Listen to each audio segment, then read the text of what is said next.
Të nderuar teleshikues të Belish TV, sot jemi në podcastin ku kemi të ftuar zotin Dritan Cani, kandidat për deputet i Partisë Demokratike në qarkun e Elbasanit. Zoti Dritan, mirë se erdhët. Mirë se u gjetët. Dhe ju falenderoj që pranua ftesën e Belish TV. Faleminderit ju. Zëri një brezi të ri në politik, një sipërmarrës me vizion, një qytetar që ka vendosur të jap kontributin e tij për Shqipërinë. Në bindjen time, kam idenë që duhen mbrojtur dhe mbështetur njerëzit punëtor. Dritan Cani është një nga ata njerëz që nuk qëndron mënjan kur vendi ka nevojë për zgjidhje. I diplomuar në shkenca sociale, ai ndërthor një orit akademike me përvojën praktike në sektor të rëndësishëm të ekonomisë shqiptare, restoracionin, bujqësinë dhe përpunimin e produkteve vendase. Me përkushtim dhe vizion, ai ka ndërtuar dhe udhëhequr biznese që punësojnë, prodhojnë dhe kontribojnë për zhvillimin lokal. Në politik, ai është një zë aktiv i Partisë Demokratike. Ka shërbyer si kryetar i Degës në Belsh dhe ka drejtuar fushatën zgjedhore në vitin 2023.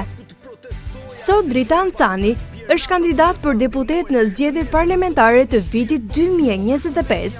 Me energji, integritet dhe një dëshirë të sinqertë për të sjellë ndryshimin, ai është gati të përfaqësojë qytetarët dhe të punojë për një Shqipëri më të drejtë, më të ndershme dhe më të zhvilluar. Zgjidh të ardhmen, zgjidh Dritan Canin. Ne do t'i mbështesim njerëzit punëtor dhe do t'i vlerësojmë ata.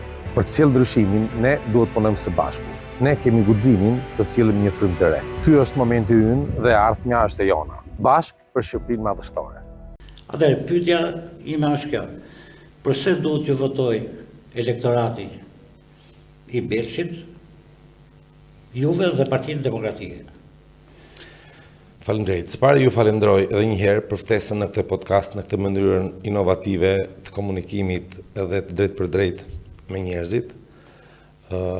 Unë jam Dritani, kandidat për deputet i Aleancës për Shqipërinë madhështore nga Partia Demokratike, edhe jemi në këtë fushat në të cilën unë s'pari besoj në parimin e djathtë i cili sjell investimet në mbështetje të gjithë njerëzve, që të cilën e kanë demonstruar dhe në qeverisjen e mëparshme, edhe përdor një sistem fiskal me taksa më të ulta. Unë jam i djalë i rritur nga Kajani, i lindur dhe i rritur në Kajan, pra nga Belshi, në Dumre, dhe do bëj gjithçka është e mundur në mbështetje të njerëzve të mi dhe të gjithë qarkut Elbasan, për sa i përket përgjegjësisë që kam marrë përsipër në kandidaturën time për deputet tani, edhe për t'i përfaqësuar ata më vonë në parlament. Zotit Dritan, juve e dini që zona jona është një zonë bujqësore, me bujqësi dhe me plegëtori, ku kultivohen ullinj, kultivohen rrush, kultivohen dhe kultura të tjera si duhani e tjera, bime medicinale, gjithashtu. Çfarë mbështetje do të jemi fermerëve të zonës tonë? Atëherë, ne kemi ndërtuar një program ku së pari kemi orientuar, sepse Shqipëria, e gjithë Shqipëria, përveç zonës tonë, pra Belçi dhe Dumreja, në plan të parë ka bujqësinë, pra këtu ne nuk ka industri, ose ka një industri të lehtë, edhe pak shërbime turizëm që mund të quhet. Neve kemi orientuar me patjetër ashtu siç kemi demonstruar edhe në të kaluarën kur kemi patur pushtetin, që kemi subvencionuar bujqësinë, pra në atë rast me mbjelljen e ullinjve, me mbështetje, me subvencionim e mbjelljes e ullinjve, të cilët e kanë ndërruar Kodrat e Dumres, po jo vetëm këtu, edhe i dha një shtys pra ekonomist në sensin e bujqësisë. Duke qenë se në zonën tonë janë mbjellë shumë ullinj dhe bime medicinale, për shitjen e këtyre fermerët po ndeshin vështirësi, sepse nuk ka një treg të formalizuar që të ketë një çmim të caktuar mbi koston e prodhimit. Atëherë, kur vini pushtet ju, çfarë masë do merrni për këtë problem? Është pyetje e drejtë. Produktet bujqësore shqiptare fatkeqësisht janë penalizuar dhe nuk janë konkurrente në treg, as në Shqipëri dhe as jashtë saj, prej mungesës së subvencionimeve. Të gjithë e dim që nuk ka bujqësi në të gjithë botën, jo vetëm tuke ne, që pa mbështetjen e subvencionimin në mbështetjen ekonomike pra të shtetit, nuk mund të jesh konkurrues në tregjet si në tregu shqiptar pra dhe në tregjet e jashtme. Neve do ta mbështesim fort, aq sa brenda programit ton kemi parashikuar që ta kthejmë Made in Albania me produktet bujqësore në një trend me një cilësi të lartë edhe me një konkurrueshmëri jashtëzakonisht mirë ekonomike. Kjo ndodh sepse për vajin e ullirit është një problem serioz i cili dua të ndalem pak. Neve këtë vit nuk ka mundur të gjej treg sepse për aq sa konsumohet brenda vendit ton, fatmirësisht po prodhohet më tepër se aq. Sasi më e madhe. Sasi më e madhe. Atëherë, për të qenë të konkurrueshëm në çmim, duhet me patjetër që të ketë subvencionime nga shteti për një si prodhimi ashtu siç kemi vendosur ta bëjmë. Për litër vaj. Për litër vaj, po, për një si prodhimi. Sa është prodhuar, atëherë është shumë e thjeshtë. Greqia kështu e bën. Ka qenë 1 euro për litër vaj në Greqi, edhe më duket se këtë vit ata kanë shtuar diçka më tepër për të favorizuar produktin e tyre, edhe nuk është e pamundur që të dalë me kosto më të lartë prodhimi në Shqipëri sesa në Greqi, që me të vërtet në Greqi shumë prej njerëzve që punojnë atje janë po shqiptar ose emigrant nga Shqipëria që shkojnë e punojnë atje dhe ata përsëri arrin të djerrin me një produkt më të lirë se tonin dhe kanë përparësi në tregjet europiane që të shesin produktet e tyre. Neve kemi edhe një problem tjetër për gjumëshmërinë e produkteve shqiptare, sepse neve nuk kemi në Bashkimin Evropian. Pra, produkti jonë mbetet ekstra komunitar edhe ka taksa shtesë edhe ku hyn. E para për cilësinë dhe e dyta për të qenë më i kushtueshëm, pra edhe në mungesë të gjumëshmërisë që duhet të realizuar në një mënyrë më të detajuar për të qenë i besueshëm. Keni bërë në llogari për këtë subvencione për zonën e Dumrës për shembull, sa litra vaj prodhohen dhe sa mund të jetë sasia e parave që do subvencionohet? Patjetër për Dumren, por ky është një program i cili do respektohet dhe do zbatohet në mbështetje në të gjithë Shqipërinë. Pra, gjatë asaj periudhe janë mbjellë kaq rrenulli përveç njollave ku kanë ekzistuar dhe më përpara, siç është Berati, pak në Elbasan, Vlora, apo në Fier ku kanë qenë. Edhe nuk mund të ketë një statistik me parashikim sa mund të jetë prodhimi, sepse ajo kulturë në fakt është dhe nga viti në vit nuk i ngjan. Para 3 vjetësh kishin rritje. Por ama një gjë është e sigurt, sido që të jetë, produkti do vinë në rritje sepse rrënjët janë 15 vjeçare, do bën 20 vjeçare, do kenë më shumë rendiment dhe patjetër po patjetër. E përkthyer pastaj, e përkthyer në prodhim do ketë më tepër prodhim pra vaj në këtë rast. Unë mendoj që tek bujqësia, me që po flasim për ullinin, por do të prekim edhe bimë medicinale, edhe duhanin apo kulturat e tjera që zhvillohen këtu. Ne kemi një problem tjetër jashtëzakonisht të rëndësishëm, i cili jo vetëm nuk subvencionohet, por sa po prek zinxhirin tregtar, i shtohet dhe 20% TVSH, edhe nëse një produkt fjalabie kushton 1.000 lek, ose ka arritur të ketë një kosto përfundimtare e prodhimit deri në 1.000 lek, atëherë sa po prek zinxhirin tregtar, ajo shkon 1.200 lek, sepse i mbivendoset TVSH-ja. Ky është një problem i madh, i dyfisht në këtë rast, sepse për ta prodhuar, cila do qoftë kultura, çdo gjë që është përdorur për ta punuar, pra për të punuar tokën, për të spërkatur, është bërë, pra gjithë blerimi, janë gjitha produkte janë të blera me TVSH. Por fermerit, kjo qeveri që nga viti 2021, nëse nuk gaboj, i ka ndërprer TVSH-n, pra ato e prodhojnë me TVSH, por nuk ja kthin mbrapsht TVSH-n. Edhe këtu ka një problem tjetër, pra, sepse sa ata nuk e marrin mbrapsht TVSH-n, po sa prek zinxhirin tregtar, TVSH-ja hyn në funksion dhe e rrit koston produktit vendas me 20% tjera. Tani çfarë duhet bëjmë? TVSH-ja do shkojnë në vend, me patjetër, sepse nëse është prodhim dhe nëse përdoren puna apo gjithë produktet që përdoren janë me TVSH, atëherë ajo do të jetë një zinxhir që duhet i kthehet mbrapsht. në këtë rast fermerëve me që flasim për bujqësinë, por në të gjitha fushat. Edhe përveç kësaj do shtojmë subvencionimin pra për një si prodhimi që i cili mund të jetë deri në 20%, që do të thotë nëse për një litër vaj, bifjala që mund të kushtoj 1.000 lek, atëherë nëse neve i kthejmë mbrapsht të vëshën se me të tillë e kam prodhuar, i shtojmë dhe investim, i shtojmë dhe subvencionimin pra me 20%, atëherë ajo del me 40% më pak në kosto tek fermerët dhe është jashtëzakonisht i konkurueshëm në Shqipëri dhe jashtë Shqipërisë, sepse këtu tek ne produktet bujqësore fatkeqësisht domatja, marrim si shembull, shitet më shpejt domatja e Maqedonisë, kushton më lirë se sa domatja prodhuar këtu nga fermerët tanë në Shqipëri. Kjo është e papranueshme. Pra, do ta zgjidhim këtë për tregun vendas, edhe për tregun jashtë jemi të konkurueshëm, për të rritur ekonominë. Faleminderit. Atëherë, dhe një pyetje të fundit që kisha për ju, kur ju të vini në pushtet, si do të zgjidhni problemin e pajisjes fermerëve me certifikata pronësie për tokën dhe për shtëpitë, për banesat, pasi fermerët nuk mund bëjnë investime në rast se nuk kanë të dokument, pasi një pjesë të tyre nuk kanë. Unë ju falenderoj shumë për këtë pyetje, se ky është një problem serioz për të gjithë njerëzit. Tani, është shumë e thjeshtë.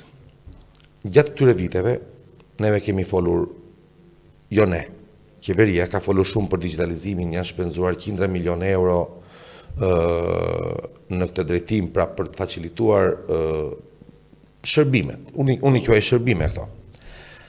Unë neve jemi të vendosur e para punës, të gjithë e din, pra ekzistojnë hartat që cila është pronë e një personi e cila është një tjetër. Këtë e kemi detyrim personal, jo t'ja kërkojmë njerëzve të cilët ta paguajnë, të marrin një topograf privat që ta bëjnë, por në mënyrë të organizuar brenda nuk them do të një afat tani se nuk kemi menduar që ta bëjmë kështu dhe. Po, tani nëse këto punonjësit që janë me qindra të këtyre zyrave të kadastrës apo të topografimet çfarë janë. Ndërkohë ato në për sportel nuk presin më, thotë bëje kërkesën ke Albania. Tani këta zotrinjt të organizohen, ne do t'i organizojmë që me pa shtuar as personel dhe as kosto, po këta zotrinjt neve do t'i organizojmë që këta me hartat që ekzistojnë, pra pronat të secilit person, të dalin e terren, edhe me konfirmimin e personave, përveç se ku mund të ketë konflikte, se mund të ketë situata kështu, neve duam t'i garantojmë njerëzve që certifikatën do t'ja japim ne. Pra, nëse aty ekziston një ndarje, një pronë, të cilët nuk ka konflikt interesi, të cilën e kanë tokë të tyre që e punojnë për 20 vjetësh,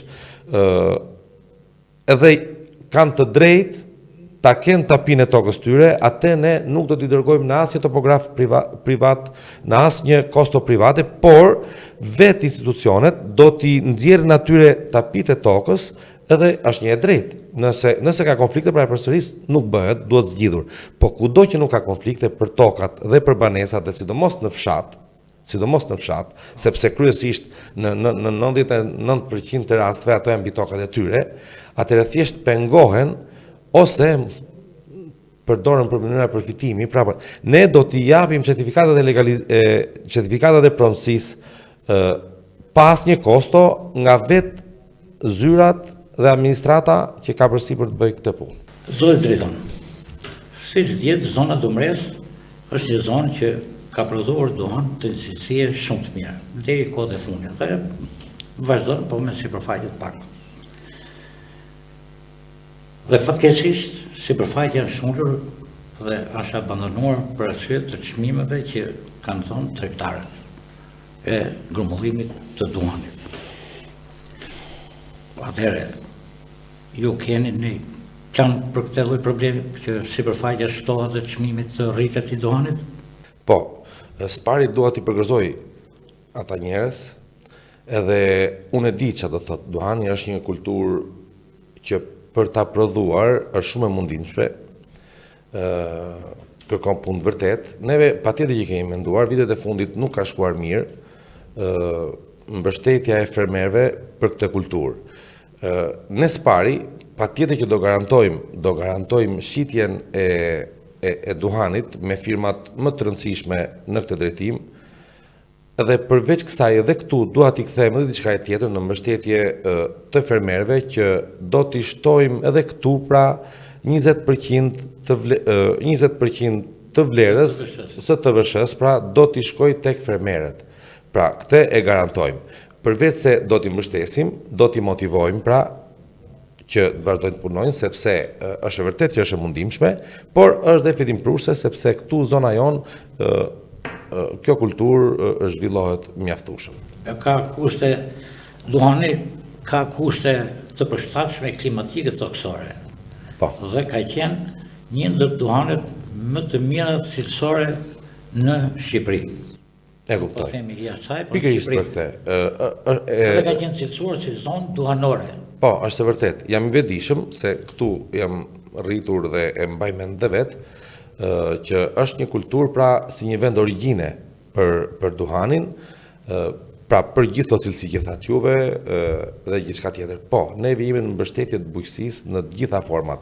Do përpiqemi të gjejmë kontakte me firmat më prestigjioze për t'i garantuar pra shitje dhe çmim dhe gjëja e parë që do bëjmë ne do t'i kthejmë 20% të shifrës që të cilën ata e prodhojnë me TVSH dhe nuk e marrin. Pra, e thënë thjesht, nëse një fermer kur shet duhanin e ka shitur 1 milion lek, atëherë do marrë 200.000 të tjera në plotësim të TVSH-s që jo është mohuar. Zona jonë ka edhe përvojë. Domethënë fermerët, gratë, burrat kanë përvojë në kultivimin e duhanit. E drejtë. Ndoshta mund të themi që prulliri nuk e kanë atë përvojë, sepse ka hyrë vonë. Është e vërtetë. Domethënë mbjellja e ullirit, kurse për sa i përket duhanit kanë përvojë shumë vjeçare. Është e vërtetë. Është e vërtetë dhe pra, duke shfrytzuar edhe këtë përvojën, pra se një njeri bën mirë atë që di të bëj mirë, edhe i shikon dhe harin, e thënë thjesht.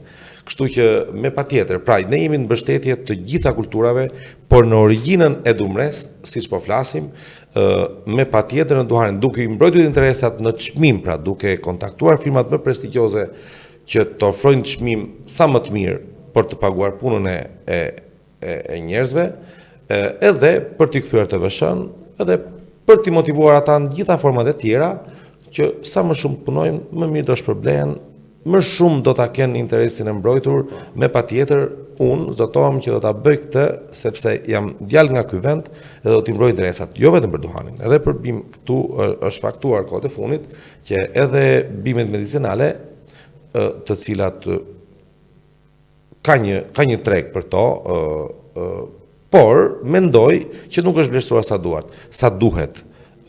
Ne do bëjmë të pamundurën për të gjendur pra tregun dhe për të mbrojtur interesat në mënyrën më të mirë fermerëve, punëtorëve dhe gjithçka. Zëri një brezi të ri në politik, një sipërmarrës me vizion, një qytetar që ka vendosur të jap kontributin e tij për Shqipërinë. Në bindjen time, kam idenë që duan mbrojtur dhe mbështetur njerëzit punëtorë. Dritan Cani është një nga ata njerëz që nuk qëndron mënjan kur vendi ka nevojë për zgjidhje. I diplomuar në shkenca sociale, ai ndërthor një oritë akademike me përvojën praktike në sektor të rëndësishëm të ekonomisë shqiptare, restoracionin, bujqësinë dhe përpunimin e produkteve vendase. Me përkushtim dhe vizion, ai ka ndërtuar dhe udhëhequr biznese që punësojnë, prodhojnë dhe kontribuojnë për zhvillimin lokal. Në politik, ai është një zë aktiv i Partisë Demokratike. Ka shërbyer si kryetar i Degës në Belgj dhe ka drejtuar fushatën zgjedhore në vitin 2023.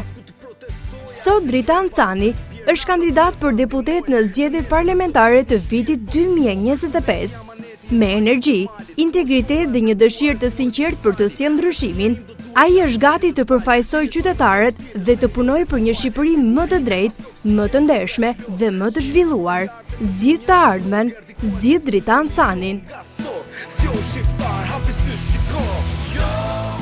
Ne do t'i mbështesim njerëzit punëtorë dhe do t'i vlerësojmë ata. Për të sjellë ndryshimin, ne duhet punojmë së bashku. Ne kemi guximin të sjellim një frymë të re. Ky është momenti ynë dhe ardhmja është e jona. Bashk për Shqipërinë madhështore.